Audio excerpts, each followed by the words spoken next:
Hello everyone, this is आशीष वाजपेयी और आज बच्चों हम लोग क्लास 12th का लास्ट चैप्टर जो है स्टार्ट करने जा रहे हैं, दैट इज़ प्रोबेबिलिटी। और बच्चों आप मुझे ज्वाइन कर सकते हैं ऑन myprepbuddy.graphy.com। तो डिस्क्रिप्शन में भी मैं ये लिंक डाल दूंगा बच्चों। यहाँ पर भी ऑसम ऑनलाइन क्लासेस होंगी बच्चों, बहुत ही अच्छा ऐप है और यहाँ पे बहुत ही मज़ेदार बच्चों क्लासेस होने वाली, जहाँ पे आपकी भी लेक्चर का भी वीडियो चलेगा। तो आप दिखा भी सकते हैं अपने कॉपी वगैरह में क्या हो रहा है, कैसे क्या कर रहे हैं, आप किस तरीके से कर रहे हैं। तो बहुत कुछ ऑप्शंस हैं बच्चों, ठीक है। तो आप देख ही सकते हैं कितने सारे चैप्टर्स हो चुके हैं and that is the last chapter of class 12 बच्चों, प्रोबेबिलिटी, ठीक है। तो प्रोबेबिलिटी आप लोगों ने क्लास 10th में बच्चों पढ़ रखा है, ठीक है। तो बहुत सारे बच्चों को तो आइडिया होगा थोड़ा बहुत। तो सबसे पहले हम लोग बहुत ही बेसिक से स्टार्ट करेंगे, दैट इज़ कि प्रोबेबिलिटी में जो भी टर्मिनोलॉजी होती है, कुछ टर्मिनोलॉजी देखिए, ज़्यादा फार्मूले वगैरह तो होते नहीं इसके अंदर, है ना। तो थोड़ा सा आप पीएनसी रिवाइज करके रखिए बच्चों, तब आपको मज़ा आएगा प्रोबेबिलिटी को करने के लिए। तो सबसे पहला टर्म जो आप लोगों को पता होना चाहिए, that is random experiment. Random experiment क्या होता है?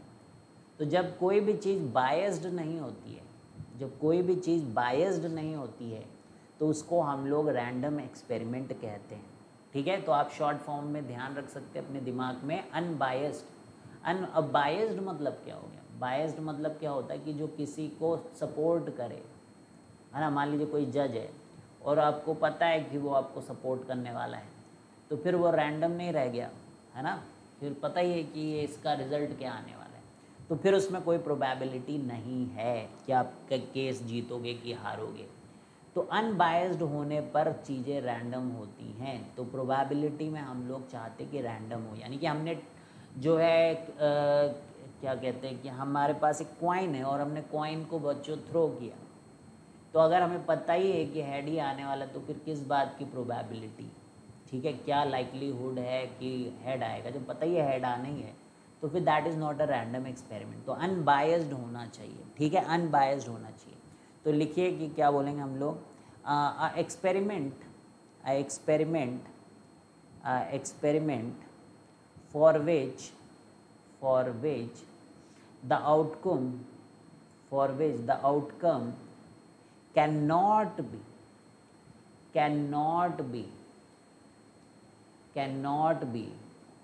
predicted with certainty, तो डाइस फेंका तो आप बोल नहीं सकते हो कि नहीं 3 आएगा, है ना। तो वहाँ पे एक पता नहीं है आपको कि क्या आएगा। तो जब ऐसा होता है कि आपको मालूम नहीं क्या होगा, जैसे मान लीजिए आज मैच है किसी टीम का किसी टीम के साथ, तो you do not know the result, है ना। जब तक मैच नहीं खेला जाएगा, you do not know the result, तो उसके पहले हम लोग बोलेंगे इट्स अ रैंडम एक्सपेरिमेंट, ठीक है। This match is going to be a random experiment, someone can watch it, someone can win this, ठीक है। हमें नहीं पता, तो हम बोलेंगे हाफ ए प्रोबेबिलिटी किसी एक टीम के जीतने की, ठीक है। तो ये हो गया रैंडम एक्सपेरिमेंट। तो सेकेंड आता है सैम्पल स्पेस। अब देखिए यहाँ पे सेट्स का भी बड़ा यूज़ होता है प्रोबेबिलिटी के अंदर। तो अब देखिए सैम्पल स्पेस, तो जब हम लोग रैंडम एक्सपेरिमेंट करते हैं, और रैंडम एक्सपेरिमेंट जब करते हैं तो कुछ इवेंट्स आते हैं, मतलब कुछ होगा। जैसे मान लीजिए हमने कॉइन को फेंका, तो हेड आएगा या टेल आएगा, तो वो क्या है, वो रैंडम एक्सपेरिमेंट्स के रिजल्ट्स हैं। तो जितने भी पॉसिबल रिजल्ट्स आ सकते हैं उनका जो सेट होता है उसको सैम्पल स्पेस कहते हैं, ठीक है। तो लिख लीजिए भाई, set formed by all possible outcomes of an experiment, ठीक है, उसको बोलते हैं सैम्पल स्पेस। जैसे मान लीजिए टॉसिंग अ कॉइन, तो बताइए क्या क्या हो सकता है। जब कॉइन को टॉस कर रहे हैं तो या तो हेड आएगा या तो टेल, तो दोनों को जब लिख लिया तो दैट इज़ बेसिकली आपका सैम्पल स्पेस, इस एक्सपेरिमेंट का सैम्पल स्पेस है, ठीक है। तो बचपन से सीखते आए हो, तो इसी के एग्जाम्पल को लेकर हम लोग आगे बढ़ेंगे बच्चों। थ्रोइंग अ डाई, तो भाई 1 आ सकता है, 2 आ सकता है, 3 आ सकता है, 4 आ सकता है, 5 आ सकता है, 6 आ सकता है। तो जो जो हो सकता है वो सब लिख दो, वो सब आप सेट के अंदर लिख लीजिए। तो ये थ्रोइंग अ डाई का सैम्पल स्पेस हो गया, ठीक है। So this is throwing a die का sample space.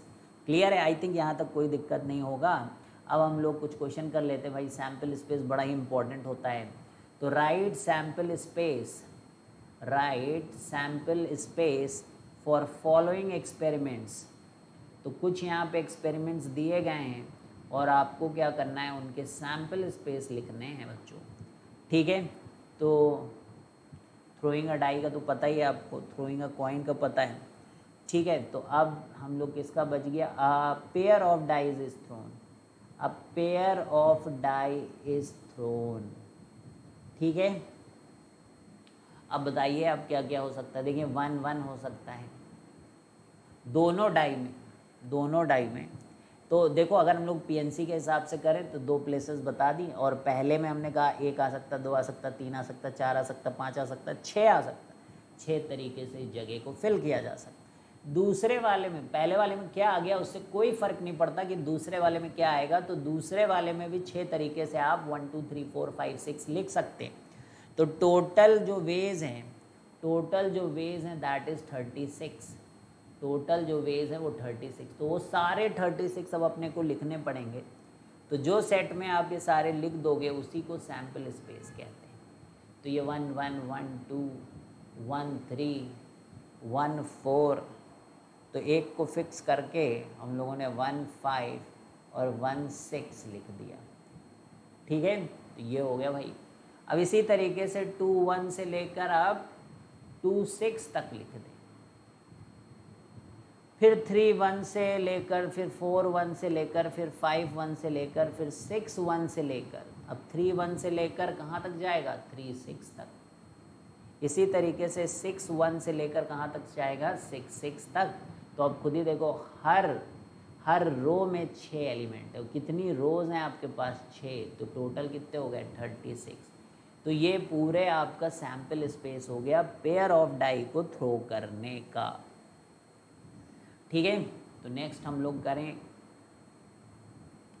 A coin is tossed, a coin is tossed and then a die is thrown, and then a die is thrown. A coin is tossed and then a die is thrown. तो क्या होगा, sample space. तो coin toss हुआ तो head आएगा, ठीक है, या टेल आएगा। तो हेड का अलग लिख लेते हो, टेल का अलग लिख लेते हो, भाई यही होगा। अब कॉइन को टॉस कर लिया पहले इवेंट में, दूसरे इवेंट में आपको डाई को थ्रो करना है। तो डाई में क्या आता है भाई, 1 आ सकता है इस हेड के साथ, इस हेड के साथ 2 आ सकता है, इस हेड के साथ 3 आ सकता है, और ऐसे ऐसे हेड के साथ 6 भी आ सकता है, ठीक है। तो 6 इवेंट ये हो गए। अब टेल के साथ भी तो यही चीज़ें हो सकती हैं, टेल 1 टेल 2 टेल 3, इस तरीके से आपका टेल 6। तो कुल मिला के आपके पास 12 चीज़ें आई, हेड 1 से लेकर हेड 6 तक और टेल 1 से लेकर टेल 6 तक।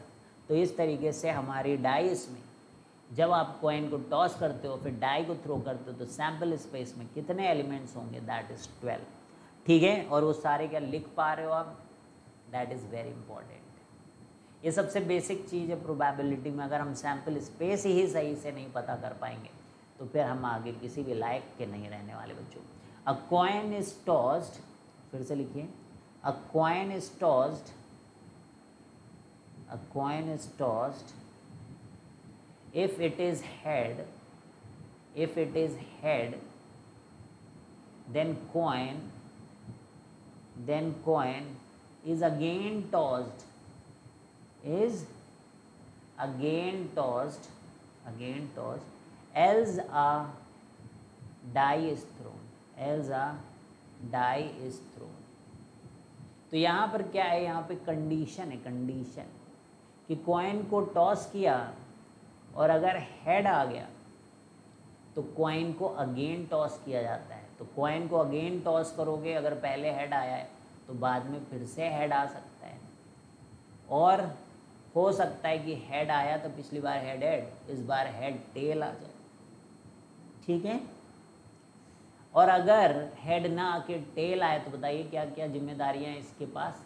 1 लाने की जिम्मेदारी है, 2 की भाई डाई थ्रो किया है ना आगे का, तो 6 तरीके से हो सकते हैं, तो टेल के साथ 3, फिर टेल के साथ 4, ऐसे ही होते हैं क्वेश्चन। ठीक है, यही सब आपके बिल्डिंग ब्लॉक्स बनेंगे आगे डिफ़िकल्ट क्वेश्चंस के। ठीक है, तो सैम्पल स्पेस लिखना तो हम लोग सीख ही रहे ना।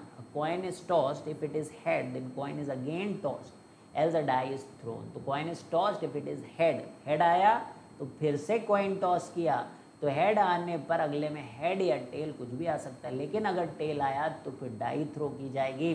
तो बताइए कि सैम्पल स्पेस में कितने एलिमेंट्स हैं? 8 एलिमेंट्स हैं प्यारे बच्चों, 8 एलिमेंट्स हैं। तो समझ में आ गया भाई। तो इस तरीके से अब यहाँ तक तो बेसिक बात आपको अच्छे से समझ में आ ही गई होगी। तो अब हम लोग पहुँचेंगे सिंपल इवेंट के ऊपर। हम लोग कहाँ पहुँच रहे हैं? सिंपल इवेंट क्या होता है? तो individual outcome from an experiment, ये क्या मतलब है? Individual outcome from an experiment, तो एक एक्सपेरिमेंट का एक सिंगल आउटपुट क्या है उसको हम लोग सिंपल क्या कहते हैं? सिंपल इवेंट कहते हैं। ठीक है, अभी हम लोग करेंगे पहले एक और टाइप का इवेंट, फिर हम लोग कुछ एग्जाम्पल देंगे, आपको बताना होगा कि सिंपल इवेंट है कि कंपाउंड इवेंट है। तो पहले आप कंपाउंड इवेंट की भी डेफिनेशन लिखें और समझने का प्रयास करें। ठीक है, सिंपल इवेंट तो समझ ही में आ गया, individual outcome from an experiment, किसी एक्सपेरिमेंट का एक जो इवेंट आया है, एक इवेंट आया उसको सिंपल इवेंट कह रहे हैं। कंपाउंड इवेंट 2 और more than 2 outcomes from an 2 or more than 2 outcomes from an experiment,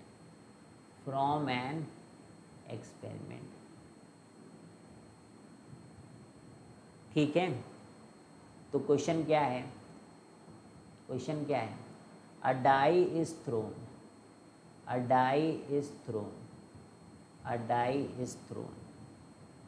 event A 2 appears। अब सोचो, अब डाई थ्रो किया, अब उसमें तो 1 भी आ सकता था, 2 भी आ सकता था, 3 भी आ सकता था, 4 भी आ सकता था, 5 भी आ सकता था, 6 आ सकता, लेकिन 2 आया तो वो क्या हो गया? आपका सिंपल इवेंट हो गया। That is simple event. ठीक है, अब नेक्स्ट है इवेंट बी। अब इवेंट बी है कि इवन नंबर अपीयर्स। अब ऐसे बोला गया, इवेंट देखिए कैसे डिफाइन किए जा रहे हैं। इवन नंबर अपीयर्स, तो इवन नंबर अपीयर्स तो 2 आ सकता है, 4 आ सकता है, 6 आ। अब क्या ये एक सिंगल इवेंट है? क्या ये एक सिंगल इवेंट है? बोलिए, क्या ये सिंगल इवेंट है? नहीं, इसमें तो कई सारे। तो ये क्या हो गया? कंपाउंड। तो अब समझे हो गया आप कि अगर एक ही इवेंट आए तो सिंपल इवेंट कहेंगे, एक से ज़्यादा अगर उसके अंदर इवेंट्स हो, एक्सपेरिमेंट के रिजल्ट्स हों, तो वो कंपाउंड इवेंट होता है। तीसरा एक और इवेंट है, देखिए हमारे पास इवेंट सी, उसके बारे में भी हम चर्चा कर रहे हैं, वो है प्राइम नंबर अपीयर्स। आप समझ गए, मतलब एक से ज़्यादा तो चीज़ें आएंगी ना, 1 से लेकर 6 के बीच में। प्राइम नंबर तो 2 से शुरू होता है ना, तो 2 आएगा, 3 आएगा, 5 आएगा भाई साहब, तो ये भी क्या है? कंपाउंड इवेंट है। तो बड़ा ही सिंपल हो गया, आप आज समझ पा रहे हो कि सिंपल इवेंट क्या होता है, कंपाउंड इवेंट क्या होता है। अब हम लोग आगे बढ़ते हुए वेन डायग्राम आपने पढ़ चुके हो आप, ठीक है, पढ़ चुके हो वेन डायग्राम। तो देखिए, तो वेन डायग्राम में क्या होते हैं? एक तो यूनिवर्सल सेट होता है, और उस यूनिवर्सल सेट को हम लोग ऐसा डब्बा रेक्टेंगल बनाते हैं भाई, ठीक है। अब उसमें कोई इवेंट जैसे हो रहा है ए, तो उसको हम लोगों ने ऐसे कर दिया कि ए है, ये ए, इट इज़ ए, ठीक है। तो ये ए आपने रिप्रेजेंट कर लिया, ये यूनिवर्सल सेट है। अब कोई चाहता है कि आप एक कॉम्प्लीमेंट बनाओ वेन डायग्राम के अंदर, तो भाई ये जो यूनियन है ना, जो यूनियन है उसके बाहर का, क्योंकि ए कॉम्प्लीमेंट का मतलब होता है कि यूनियन में से ए सब्ट्रैक्ट कर दिया, मतलब ए वाले पोर्शन को हटा दिया, तो तो ये ए है और ये बाहर वाला चीज़ ए कॉम्प्लीमेंट है, ठीक है। तो ये ए है और बाहर वाला इसके क्या है, ए कॉम्प्लीमेंट है। तो ये हो गया आपका। तो नंबर ऑफ एलिमेंट्स अगर कोई जानना चाहता है कि भाई एक कॉम्प्लीमेंट में कितने हैं, तो टोटल नंबर ऑफ एलिमेंट्स कितने हैं यूनिवर्सल सेट में minus number of elements in A. तो ये हो गया आपका Na। तो Na का क्या मतलब है यहाँ पर कि कितने एलिमेंट्स हैं ए के अंदर। Na का मतलब है कि कितने नंबर ऑफ एलिमेंट्स हैं वहाँ पर। तो n यहाँ पे कार्डिनैलिटी बताता है, कार्डिनल नंबर कहते हैं इसको। क्या कहते हैं, कार्डिनल नंबर कहते हैं इसको, यानी कि number of elements present in it, number of elements present in it, ठीक है, number of elements present in it. तो वो कहलाता है कार्डिनल नंबर। तो अब ये आपने पढ़ा ही होगा Na यूनियन B। अब इस पे भी क्वेश्चन रहते हैं प्रोबेबिलिटी के अंदर, Na plus NB minus Na intersection B। तो Na union B is equal to Na plus NB minus Na intersection B। तो यूनियन का मतलब होता है और, कि A और B, A और B। तो A के अंदर कितने एलिमेंट्स हैं प्लस B के अंदर, और कितने इंटरसेक्शन के अंदर है। तो ये चीज़ आप इससे भी देख सकते हो।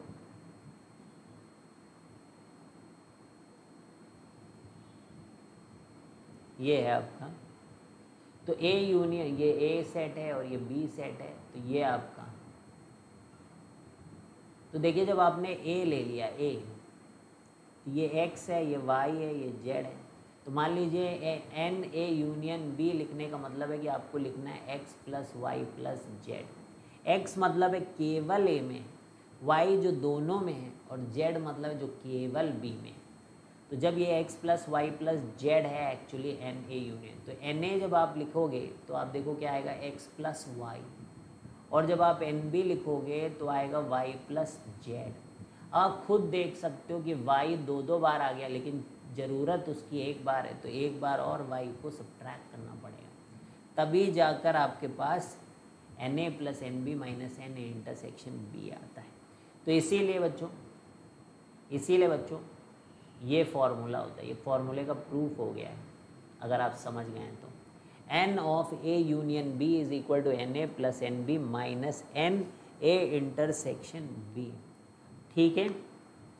और इसका मतलब है A और B, A यूनियन B है ना, इसका क्या मतलब है भाई, A और B। और जब हम लोग A इंटरसेक्शन B लिखते हैं बच्चों, तो इसका मतलब होता है A एंड B। A भी हो रहा है, B भी हो रहा है। देखिए Y के अंदर क्या हो रहा है, A भी हो रहा है और Y भी हो रहा है। A यूनियन B आइदर वो A में हो या B में हो, ठीक है, किसी एक में तो हो, चाहे वो A में हो चाहे B में। लेकिन जब A इंटरसेक्शन B की बात करते हैं तो दोनों में होना चाहिए। तो कहाँ होना चाहिए, दोनों में होना चाहिए। तो आई होप कि ये फॉर्मूला अगर आपको याद हो गया, याद होना ही चाहिए, तो बहुत काम आसान हो जाएगा प्रोबेबिलिटी के अंदर, ठीक है। तो चलिए नेक्स्ट में बढ़ते हैं भाई लोग। तो नेक्स्ट क्वेश्चन है, die is thrown, a die is thrown, a die is thrown. Event A क्या है, ग्रेटर दैन और इक्वल टू 4, ग्रेटर दैन और इक्वल टू 4, ये इवेंट ए है। और इवेंट बी क्या है, इवेंट बी क्या है, even number appears, even number appears, ठीक है भाई। इवेंट ए क्या है, ग्रेटर दैन और इक्वल टू 4, और इवेंट बी क्या है, इवन नंबर अपीयर्स। तो सैम्पल स्पेस क्या हुआ, सैम्पल स्पेस लिखिए आप। तो सबसे पहले पूछा गया कि सैम्पल स्पेस लिखिए आप। तो ग्रेटर दैन और इक्वल टू, पहले तो है कि भाई डाई इज थ्रोन, तो सैम्पल स्पेस हो जाएगा 1 2 3 4 5 6, यही आएगा सैम्पल स्पेस। सेकेंड है कि भाई ए का सेट लिखिए। अच्छा, जो सैम्पल स्पेस है उसी को यूनिवर्सल सेट कहते हैं हम लोग, ठीक है। इवेंट क्या है, ग्रेटर देन और इक्वल टू 4 यानी कि 4, 5 और 6। और बी क्या है, बी इवन नंबर अपीयर्स यानी कि 2, 4, 6। तो ए है 4, 5, 6 और बी है 2, 4, 6 और सैम्पल स्पेस है 1, 2, 3, 4, 5, 6। तो ए कॉम्प्लीमेंट क्या है, that is universal set minus A. तो ए कॉम्प्लीमेंट अगर कोई पूछता है तो 1, 2, 3, 4, 5 से में से 4, 5, 6 घटा दो तो ए कॉम्प्लीमेंट हो जाएगा 1, 2, 3। ठीक है, ये सब निकालना आना चाहिए आपको। अगर आपसे कोई कहता है भाई बी कॉम्प्लीमेंट बता दो तो आप यू वाले सेट से बी वाले को घटा दोगे। तो यूनिवर्सल वाले सेट में से बी वाले घटा दो यानी 2, 4, 6 घटा दो तो कितना बचता है, 1, 3, 5। ठीक है, तो इस तरीके से बी कॉम्प्लीमेंट हो गया। अब ए इंटरसेक्शन बी, अब ए इंटरसेक्शन बी क्या है, तो ए इंटरसेक्शन बी है 4, 6। ए इंटरसेक्शन बी क्या है, 4, 6। ए यूनियन बी क्या है, 2, 4, 5, 6। 2, 4, 5, 6। 2, 4, 5, 6। ए माइनस बी क्या है, ए माइनस बी, ए माइनस बी क्या है, तो ए माइनस बी का मतलब होता है ए में से बी वाला पोर्शन घटा दो, ये एक्स वाला पोर्शन जो है that is A minus B. तो ए में से बी जो कॉमन है वो घटा दो, तो 4, 5, 6 में से 4, 6 घटा दो तो 4, 5 बचा केवल 5। तो A minus B is 5, A minus B is 5। Clear है, तो ये सब छोटी मोटी चीज़ें कर लोगे आप। बी माइनस ए, बी सेट में क्या क्या था भाई, बी सेट में क्या क्या था, 2, 4, 6 था। ए में क्या था, एक तरफ लिख लें तभी तो कर पाएंगे। ए कितना था भाई, 4, 5, 6 था। ठीक है, तो अब हम लोग बी में से ए को घटा रहे, बी वाले में से ए वाले, तो 4 है तो हटाओ इसको, बी माइनस ए कर रहे हैं हम लोग। ठीक है, तो ये 4 हटा दो, ये 6 हटा दो तो केवल 2 बचा, 2। तो अगर हम लोग ए सिमेट्रिक डिफरेंस बी निकालें, ए सिमेट्रिक डिफरेंस बी निकालें तो A minus B union B minus A symmetric difference B is equal to A minus B और बी माइनस ए।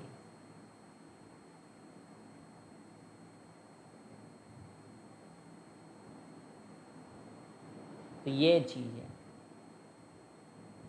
यानी कि x, y बोले थे हम लोग z, तो x plus Z is what is asymmetric difference. तो a माइनस बी तो आपने निकाला ही है अभी, a माइनस बी में 5 आया था और b माइनस ए में 2 आया था, तो एसिमेट्रिक डिफरेंस इनका यूनियन है। तो इसमें इधर से तो आपका 5 आया, उधर से 2 आया, तो 2, 5। ठीक है, तो इधर से 2 आया, उधर से 5 आया, तो asymmetric difference is nothing but 2, 5। ठीक है, आगे बढ़े हम लोग।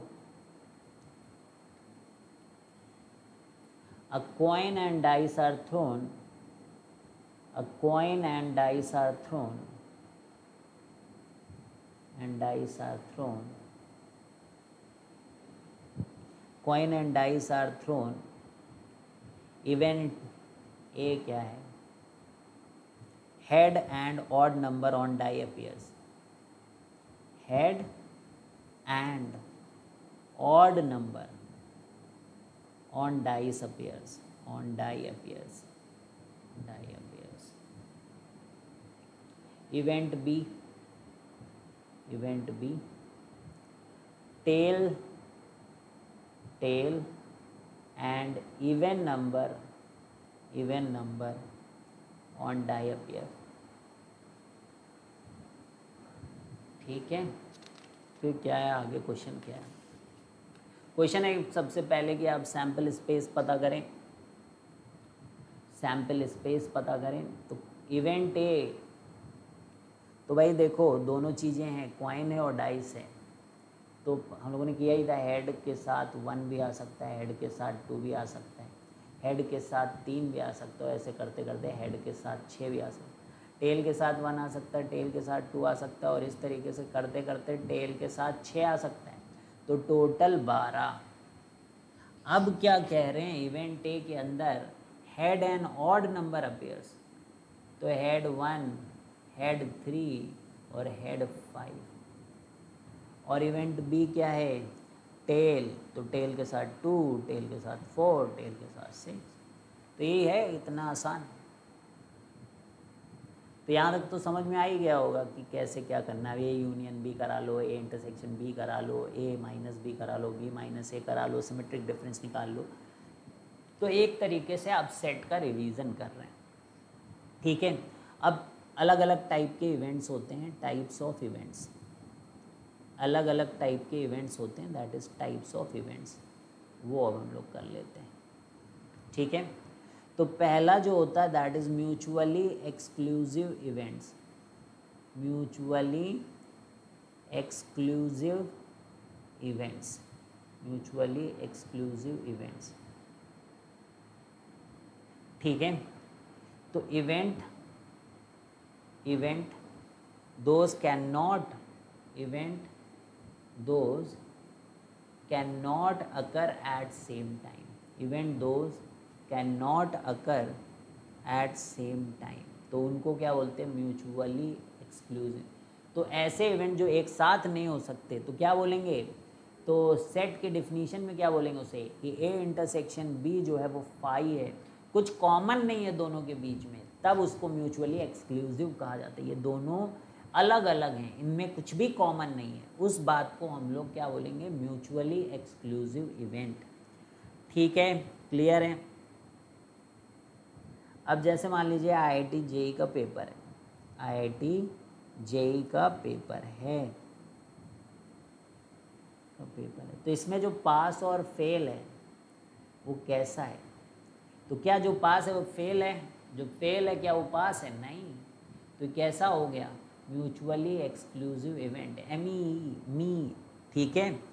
टॉसिंग अ कॉइन में जो हेड और टेल है ना, टॉसिंग अ कॉइन में जो हेड और टेल है ना, वो भी म्यूचुअली एक्सक्लूसिव इवेंट्स हैं, ठीक है। तो चलिए भाई नेक्स्ट है equi likely events, equi likely events, equi likely events, equi likely events या equi probable events.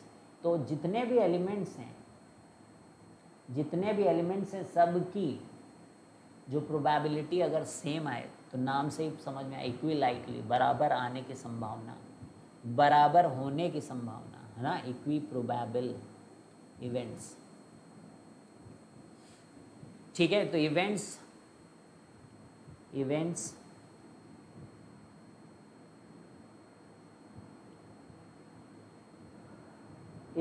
those are having equal chances, events those are having equal chances, example, tossing a coin, तो इसमें से head और tell आए तो भाई बराबर बराबर चांसेस हैं, तो ये इक्वी प्रोबेबल इवेंट है। एग्जाम्पल समझ में आया। अ die is throne,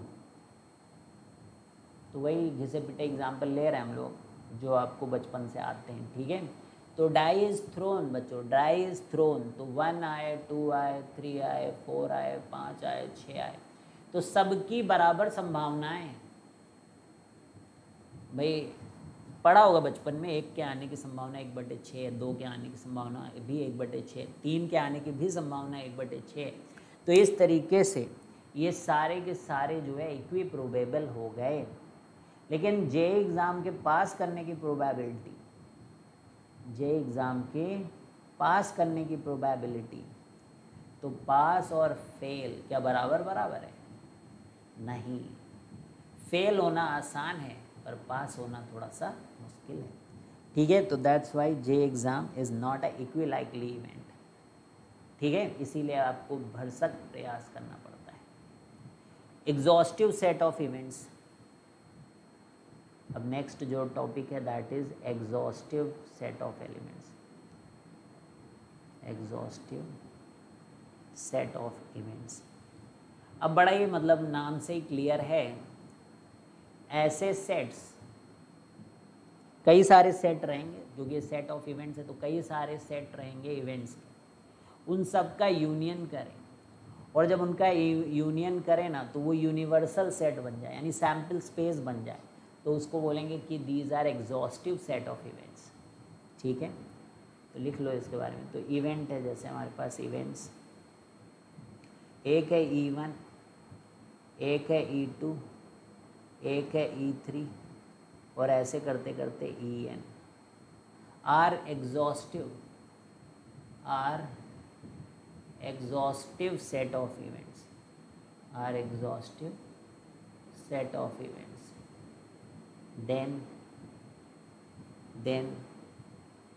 E1 union E2 union E3 union En is equal to complete sample space, is equal to complete sample space, is equal to complete sample space।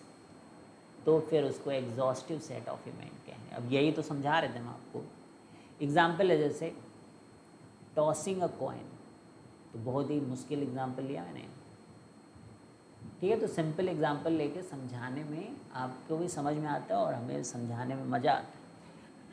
तो देखिए यहाँ पे head है और टेल है भाई।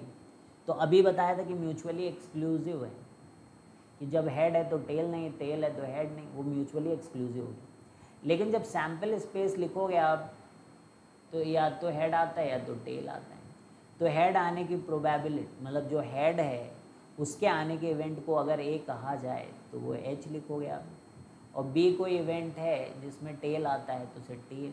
तो ए यूनियन बी करोगे तो सैम्पल स्पेस हो जाएगा ना। तो फिर हम लोग क्या बोलेंगे, A and B are exhaustive set of events, because ये दोनों का यूनियन मिलकर सैम्पल स्पेस यहाँ पर बन जा रहा है बच्चों। ठीक है, बन जा रहा है। एक और एग्जाम्पल लेते हैं, जैसे कि थ्रोइंग अ डाई। अब इसमें इवेंट डिफाइन करने पड़ेंगे प्यारे बच्चों। थ्रोइंग अ डाई, तो थ्रोइंग अ डाई आते ही आपके अंदर सैम्पल स्पेस पट से बन जाने चाहिए, ये बचपन से ही बन जाते हैं आपके लिए। तो ये अब ये क्या कह रहा है, इवेंट ए जो है that is prime number, event A जो है that is prime number. Event B जो है, इवेंट बी वो क्या है, इवन नंबर, इवन। तो ए यूनियन बी करिए अब आप। तो प्राइम नंबर कौन कौन से भाई, इसमें 2 है, 3 है, 5 है, ठीक है। और इवन नंबर कौन से भाई, 2, 4, 6। अब देखिए यूनियन बी करेंगे तो एक तो आने से रहा, तो 2, 3, 4, 5, 6, लेकिन एक नहीं आया। So this is not equal to sample space. तो that's why it is not exhaustive set of events. तो ये वाला एग्जॉस्टिव सेट नहीं है। So this is not exhaustive, this is not exhaustive. ठीक है, तो क्लियर है यहाँ तक कि ये एग्जॉस्टिव सेट ऑफ इवेंट्स नहीं हैं। ठीक है, तो अगला करते हैं हम लोग। अ डाई इज थ्रोन,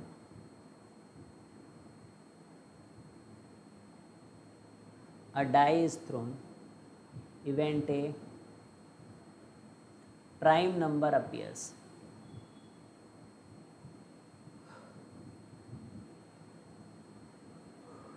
क्या होता है, प्राइम नंबर अपीयर्स होता है।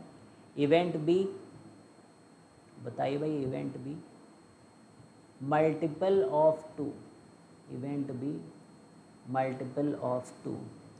Event C, event C odd number appears, odd number appears, odd number appears. ठीक है, तो event A is prime number appears, event B is multiple of 2, event C is odd number appears. तो sample space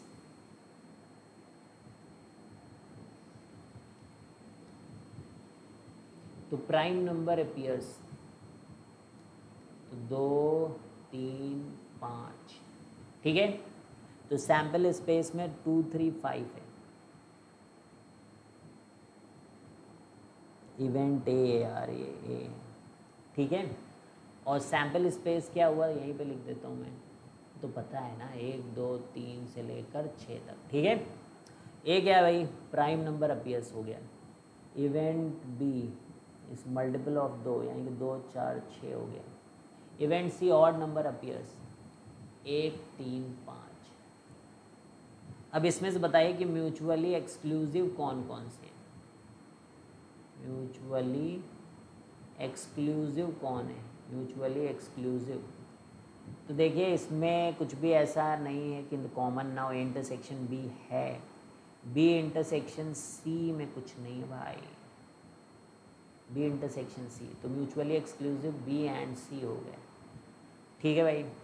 इक्विप्रोबेबल कौन है, इक्विप्रोबेबल कौन से हैं, 2 3 5, 3 चीज़ें इसके अंदर भी, 3 चीज़ें इसके अंदर भी, सभी, तो तीनों ही इक्विप्रोबेबल इवेंट्स हो गए भाई। एक देखो इसमें 3 है और टोटल 6 हैं, तो 3/6 3/6 3/6।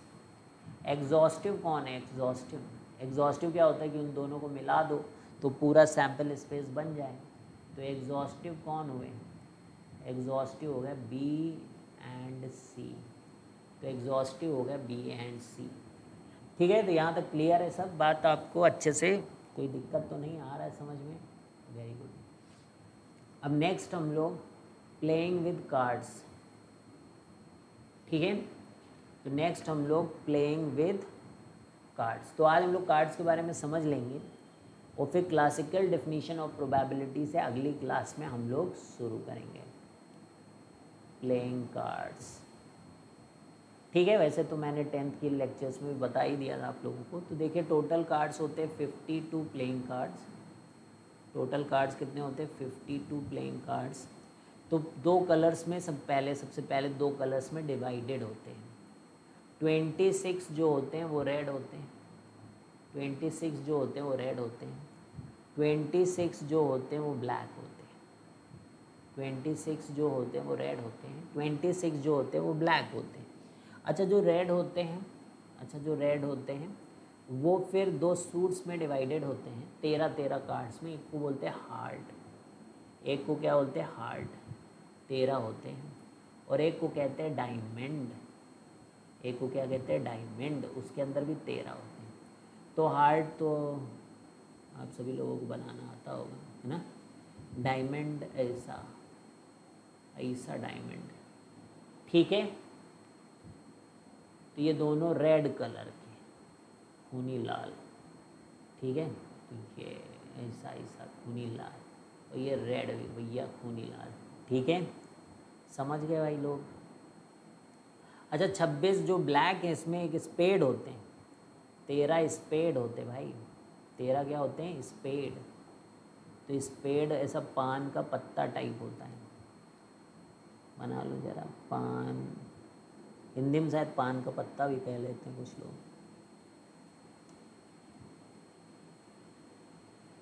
ठीक है। ये काले रंग का है, काले रंग का। और एक बचा है क्लब, क्लब वो भी 13 होते हैं,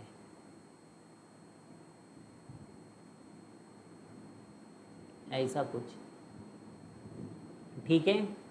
तो समझ में आ गया भैया। 26 ब्लैक होते, 26 रेड होते, 26 रेड में 13 हार्ट होते, 13 डायमंड के होते, 13 क्लब के होते, 13 स्पेड के होते। अब हर इनको सूट्स कहा जाता है, ये 4 सूट्स हैं, इनके अंदर भी अभी 13 कार्ड है ना, उनके बारे में, तो वो सबके अंदर रहते हैं, यही 13 सबके अंदर रहते हैं, बस डिजाइन अलग रहते। डिजाइन बनाई थी मैंने, 4 डिजाइनें होती भैया। अब सब में 13 ही कार्ड हैं, 13 एक ही जैसे कार्ड है, बस डिजाइन अलग है, ठीक है। क्या मतलब है इसका भाई, अब देखा हो तो मज़ा ही आ जाए, नहीं देखा तो देख लो, ठीक है। तो एक होता है एस, एक होता है किंग, किंग उसमें राजा बना रहता है, इसमें क्वीन बनी रहती है, जैक, इसमें जैक, ठीक है। फिर वही अपने नंबर होते हैं भैया, 10 9 8 7 6 5 4 3 2। अच्छा जो एस है ना वो इक्का है, इक्का एक ही है वो, तो हो गए 13, एक तो ये एस हो गया, और फिर 10 तक 10 हो गए, किंग 11, क्वीन 12 और जैक। तो ये कॉमन कॉर्ड हैं, कॉमन कॉर्ड नहीं, कॉमन कार्ड। ज़्यादा सर्कल पढ़ लो तो यही होता है, कॉमन कार्ड्स हैं। तो ये जो कॉमन कॉर्ड्स हैं ना, ये 13 हैं, 13। तो ये आपके ब्लैक, रेड सब में पाए जा रहे हैं। स्पेड के अंदर, क्लब के अंदर है, हार्ट के अंदर है, डायमंड के अंदर है, सब में ये 13 तो है ही है। ठीक है, सही है। अब देखो, अब कभी कभी लिखा रहता है फेस कार्ड आ गया, तो शकल सूरत किस में बनी रहती है? किंग की शकल रहेगी भाई, क्वीन की शकल रहेगी, है ना, और जैक की। तो कई लोग जैक को वजीर कह लेते, कोई लोग जोकर कहते हैं। ठीक है, तो किंग, क्वीन, जैक, इनको क्या बोलते हैं अपन?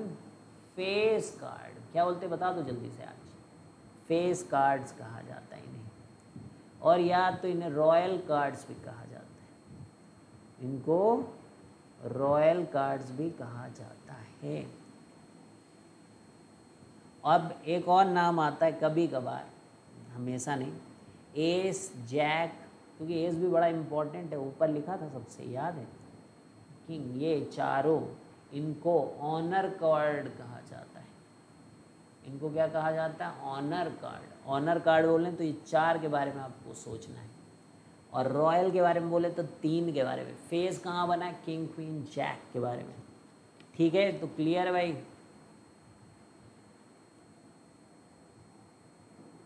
ठीक है, तो अब कुछ क्वेश्चन इसके ऊपर हम लोग बस सैम्पल स्पेस वगैरह बनाने कर लेते हैं।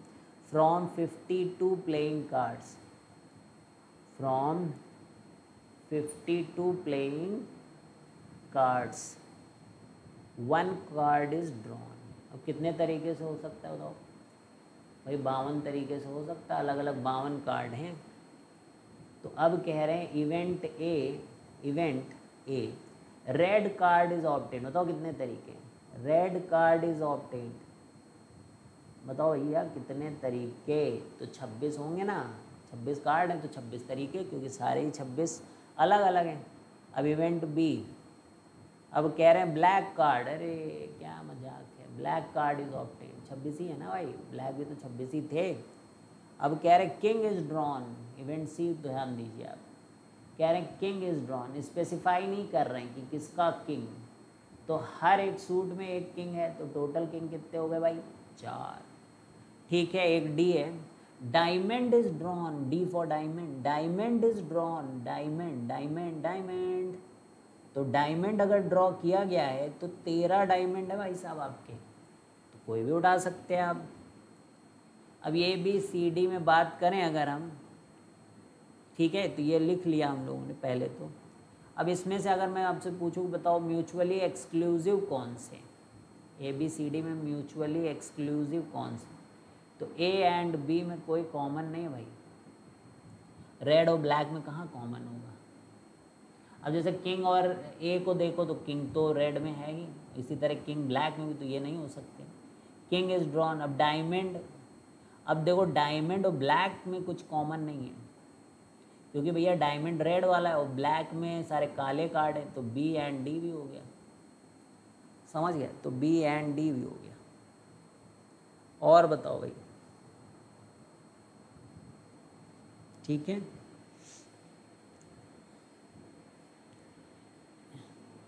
एक और कर लेते हैं, spade is drawn, spade is drawn.